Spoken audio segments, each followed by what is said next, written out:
دوستو حضور اکرم صلی اللہ علیہ وآلہ وسلم نے حضرت عمر رضی اللہ تعالیٰ عنہ سے ارشاد فرمایا کہ اے عمر،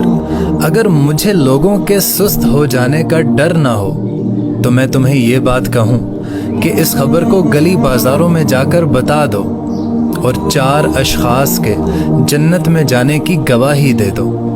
تو حضرت عمر رضی اللہ تعالیٰ عنہ نے پوچھا کہ یا رسول اللہ، وہ کون کون سے 4 اشخاص ہیں؟ تو حضور اکرم صلی اللہ علیہ وآلہ وسلم نے ارشاد فرمایا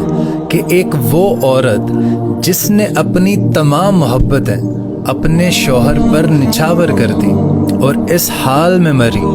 کہ اس کا خاوند اس سے راضی تھا، ایسی عورت کو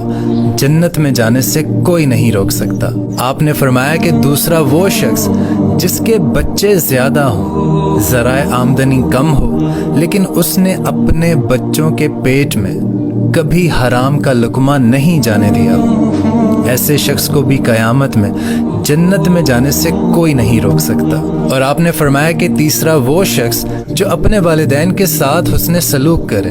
اس کے والدین اس پر خوش ہوں اور اس سے راضی ہوں، اس کو بھی جنت میں جانے سے کوئی نہیں روک سکتا۔ اور آپ نے فرمایا کہ چوتھا وہ شخص جس نے ایسی سچی توبہ کی ہو کہ گناہوں کی طرف پلٹنا اس کے لیے اتنا ہی مشکل تھا جس طرح جانور کے تھن سے نکالا ہوا دودھ واپس نہیں جا سکتا۔ سبحان اللہ۔ آپ صلی اللہ علیہ وسلم نے ارشاد فرمایا کہ یہ 4 اشخاص ان کو جنت میں جانے سے